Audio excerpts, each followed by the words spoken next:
কিনা? পুরো অনুষ্ঠানটা এবং মাগুরার এই ঐতিহ্যমণ্ডিত মাগুরা ইউনিয়নকে, এই মাগুরাকে ঘিরে, আজকের এই মাঠকে ঘিরে আমরা সবাই উপলব্ধি করেছি যে মাগুরার মানুষের মধ্যে চেতনা আছে, উচ্ছ্বাস আছে, আনন্দ আছে। আমরা সেই আনন্দেই আপ্লুত হয়েছি। আমরা যদিও পরাজিত হয়েছি, আমিও মাগুরার সন্তান হিসাবে না হলেও মাগুরার মানুষের পক্ষে ছিলাম, কিন্তু দুর্ভাগ্য হলো আজকে আনুলিয়া ক্লাব জিতেছে, তাতেও আনন্দ পেলাম, কিন্তু দুঃখ পেলাম আমার মাগুরা পরাজিত হয়েছে। তাই আগামীতে মাগুরার এই সুন্দর পরিমণ্ডলে যে খেলা অনুষ্ঠিত হলো, এই খেলায় আমরা আবারও আসবো এবং মাগুরার ক্লাব, এই যুব সংঘ, যেটা আমার প্রিয় ছোট ভাই জাহাঙ্গীর আলম, শেখ জাহাঙ্গীর আলমকে আন্তরিকভাবে করতালি দিয়ে চেন অফ কমান্ড আছে। আমি এর মধ্যে 3-4টে খেলায় ছিলাম, মাগুরা ছিলাম, ধুনায় ছিলাম, এই কি বলে চরগ্রামে ছিলাম, গতকাল ক্যারেটে ছিলাম, কুমিরে ছিলাম, কিন্তু এই মাঠটি মনে হয়েছে জাহাঙ্গীরের নেতৃত্বে চমৎকার পরিবেশ সৃষ্টির জন্য একজন বলিষ্ঠ ত্যাগী নিঃস্বার্থ কর্মী দরকার। সে কোনো আমাদের না পাশে না বসে মনে হয়েছে এই মাঠটি তার কন্ট্রোলে ছিল। এই জন্য ধন্যবাদ, অভিনন্দন তার ভাই শহীদুলকেও অভিনন্দন জানাচ্ছি। সবাই মিলে করতালি দিয়ে এদের বাড়ির পাশে অভিনন্দন জানাই শহীদুলকে, অভিনন্দন জানাই আমিনুলকে, অভিনন্দন জানাই আবু সাইদকে, যারা এই মাঠের সন্তান, তারা এই মাঠকে এসকে ফারুক তাকে অভিনন্দন জানাই। তারা যেন এই মাঠকে আগামী দিনে একটি তালার মধ্যে অন্যতম মাঠ করে তুলুক, যেটা 70 বছরের ঐতিহ্য আবার ফিরে এসেছে। এই মাঠের সংস্কারের জন্য অবশ্যই আমাদের পক্ষ থেকে আল্লাহ যদি তৌফিক দেয় অনুদান দেব, এবং এই ক্লাবকে আমি অন্তপক্ষে আজকে উৎসাহিত করে টোকেন 10,000 টাকা ঘোষণা দিয়ে যাচ্ছি। আমার এক ছোট ভাই সেও 5,000 টাকা দিয়ে যাচ্ছে, মালয়েশিয়া থেকে এসেছে, মালয়েশিয়াতে আমি তার এখানে ছিলাম, সেও 5,000 টাকা ঘোষণা করছি। আজকে আমরা একটি চমৎকার সুন্দর একটি খেলা উপভোগ করলাম, এবং সত্যিকার অর্থে যারা জিতেছে তারা খেলেই জিতেছে, ঠিক কিনা? এবং সেই খেলা তাদেরকে আমরা ধন্যবাদ জানাই। তাই শেষ কথাটি হলো, এই খেলার মধ্যে দিয়ে যেন আমরা আত্মনিয়োগ করতে পারি সংস্কৃতি, ক্রীড়াঙ্গন, সাহিত্যের অঙ্গনে, পড়াশোনার মধ্যে দিয়ে যে দেশকে, আপনারা বিশ্বাস করুন বিগত 15 বছরের দুঃশাসনে সবচেয়ে ক্ষতিগ্রস্ত হচ্ছিল ছাত্ররা। এই ছাত্রদের ক্লাস 1 থেকে 5 পর্যন্ত পরীক্ষা হবে না, এটা মেনে নেওয়া যায়? এটা ধ্বংসের জন্য একটা সমাজকে, একটা জাতিকে, একটা দেশকে, একটা বাংলাদেশ মাথা উঁচু করে দাঁড়িয়েছিলেন যারা আত্মত্যাগের বিনিময়ে, আত্মাহুতির বিনিময়ে সেই মেধাহীন, প্রজ্ঞাহীন, অছাত্র, অজ্ঞাত ছাত্র তৈরি করার জন্য আজকে স্কুলের পরীক্ষা বন্ধ করেছিলেন। পড়ার ক্ষেত্রে নেতৃত্ব, কর্তৃত্ব, এটা কেউ বিশ্বাস করে না। কি করেন কিনা? কার নেতৃত্বে কি রান্না হবে, কি বিল ভাসবে, তো অটোমেটিক শেখে। এইটাকে পড়ার মধ্যে এনে পুরো পরিবেশকে, আমি শিক্ষা ভবনের মাধ্যমিক শিক্ষায় গিয়েছিলাম, এই যত বাংলাদেশের কত হাজার স্কুল, সমস্ত স্কুলের শিক্ষকদের নাকি ডিজি অফিসে যেতে হয়, এটা মেনে নেওয়া যায়? শিক্ষক পরিবর্তন হবে, ডিজি সাহেব প্রত্যেক জায়গায় শুধু উৎকোচ দিয়ে একজন শিক্ষক ধ্বংসের দ্বার প্রান্তে, কোন সেক্টর দ্বার প্রান্তে না, শিক্ষা খাত ধ্বংস, যেটা খালেদা জিয়াকে করেছিল কঠিন, আমরা করেছিলাম নকল মুক্ত বাংলাদেশ। কোন ছেলে নকল করতে পারবে না। কি পড়াশোনার পরিবেশ ছিল! আমার মেয়েকে যদি আমি না পড়তে পারি, আমার সন্তানকে যদি না মারতে পারি, টিচাররা যদি তাকে বকানি দিতে পারে, কোন সন্তান কি পড়তে চায়? জনগণ পড়তে চায়? কিন্তু সেই অঙ্গনকে করেছে কুলিশিত।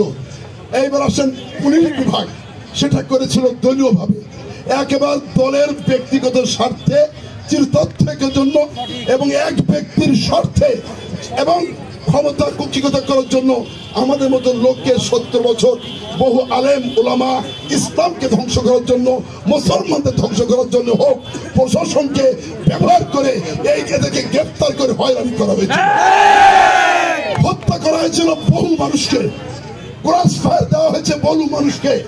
এই এলাকার পাশে আজারুল আমার প্রিয় ছাত্রনেতা, তাকে বিপ্লব, যিনি প্রশাসন বলেছে ছেড়ে দেবো, কিন্তু ওপরে আদিষ্ট হয়ে সকালবেলা সেই আজরুলকে হত্যা করা হলো। বিপ্লব আমার ভাগনা, তার বাবা একজন ইংলিশের টিচার, মুক্তিযোদ্ধা, যুদ্ধ করেছে। তারা দুই ভাই ইংরেজিতে পড়াশোনা করেছে, ম্যাথমেটিক্সে পড়াশোনা করেছে। তারা কলেজের শিক্ষক, সেই কলেজের শিক্ষককে চিরদিনের জন্য পা থেকে কেড়ে নেওয়া হলো। পুলিশ বিভাগে আজকে যেভাবে অরাজকতা ছিল, এক হাসিনা চালাতো বাংলাদেশের পুলিশ হতে পারে। তারপরে আসেন প্রশাসন, সেখানেও তৈরি করেন। তারপরে আসেন কিভাবে যে আইনের শাসন বলে কিছু ছিল না, আইন বিভাগ চিরদিনের জন্য ধ্বংস করে গিয়েছে। একজন ম্যাজিস্ট্রেট, আমার কেসের কথা বলি, যে মারামারি হয়েছে, হয়তো বা মারামারিও হয়নি, একটা গাড়ি ভাঙেনি, গ্লাস ভাঙেনি, একজন আহত হয়নি, সেখানে আমাকে দিল 70 বছর। গুলি হয়নি, বোম ফাটেনি, একজন আল্লাহর রাস্তা বলছি, আমি ছিলাম না ঢাকায়, তাহলে কি 70 বছর সাজা হতে পারে? এইভাবে বাংলাদেশকে নির্মূল করে, জাতীয়বাদী ইসলামী শক্তিকে নির্মূল করে শেখ হাসিনা 15 বছর বসে ছিল। আল্লাহর মার দুনিয়ার বাইর, এর বলি শেষ করা যাবে না। হাসিনার বিরুদ্ধে বলা শেষ করা যাবে? কিভাবে পালাইছে দেখেছিল তো নাকি? খেলার অঙ্গনেও সেখানেও দলীয়করণ, ভালো ভালো খেলোয়াড়দের খেলতে দিতেন না, দলীয়করণ করতেন। কত প্রীতির খেলা, কত স্মৃতি, কত স্মৃতিসৌধ, কত মানুষের আজকে রাষ্ট্রীয়ভাবে খেলা হতো। আমি তাদের নামগুলো, শেখ মুজিবের পরিবারের সকলের নাম দিয়ে খেলা পরিচালিত হতো, কিন্তু আজকের মতো পরিবেশ তিনি করতে পারেনি কখনো।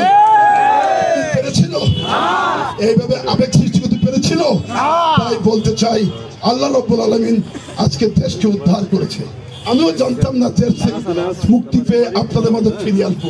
আমার থেকে 4 জন দেশের বহু মানুষ কিভাবে পাখির মতো গুলি করেছে, কিন্তু গুলি করে কে রক্ষা করতে পেরেছে? মশলা কিছু পেরেছে?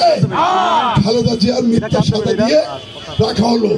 তারপরে আজকে যে টাকার কথা বলা হয়, কুয়েতের টাকা, সেই কাতারের রাষ্ট্রীয় ব্যবসার বিমানে করে, স্পেশাল বিমান, পারিবারিক বিমানে করে খালেদা জিয়া চলে গেলেন। কথা অনেক থাকে। আমাদের নেতা ছিলেন জিয়াউর রহমান, তার মৃত্যুর পরে 1 কোটি মানুষ ছিল। তার সন্তান আরাফাত রহমান কোকো যখন বাংলাদেশে ছিলেন, শেখ হাসিনা সাজা দিয়ে তাকে হত্যা করেছিলেন মালয়েশিয়ার ছোট ভাই আজকে আলামিন। তারা জানে সেই পরিবার কিভাবে ঘরের মধ্যে মারা গিয়েছে। একজন রাষ্ট্রপতি ছেলে, একজন 3 বারের প্রধানমন্ত্রী ছেলে, তাকে সাজা তখন দেওয়া হলো, স্ট্রোক করে মারা গেল। আর মারা যাওয়ার পরে হাসিনা গেলেন কোথায়? আমাদের নেত্রীর দেখা করতে।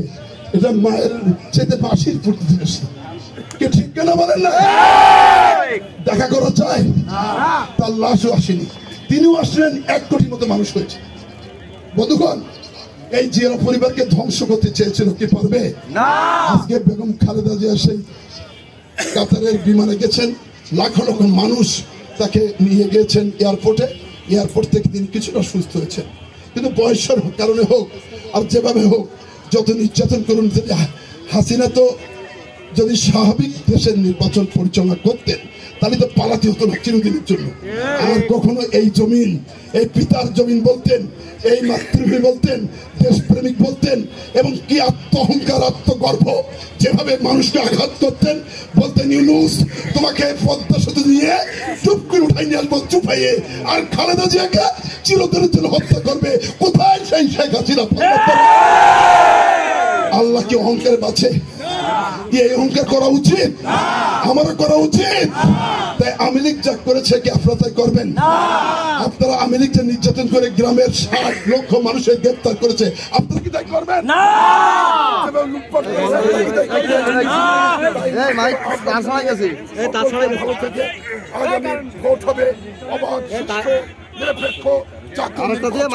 সেই নির্বাচনের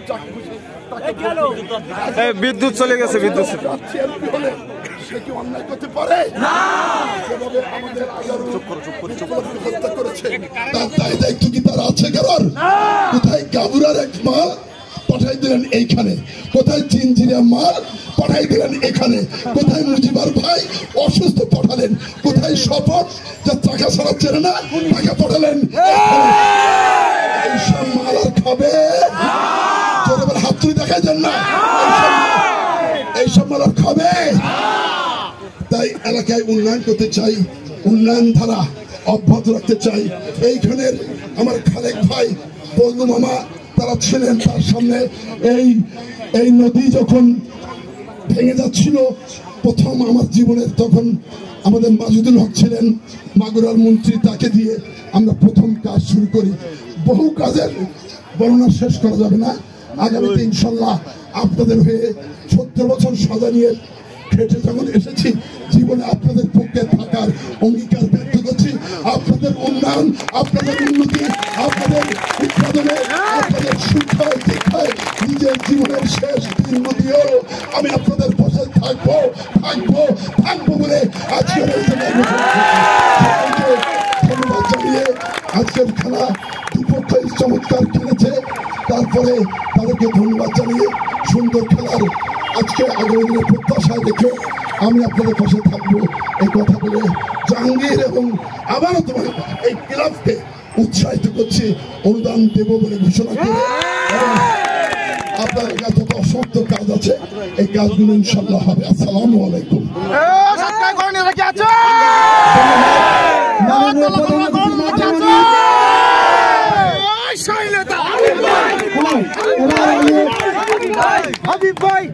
ধন্যবাদ।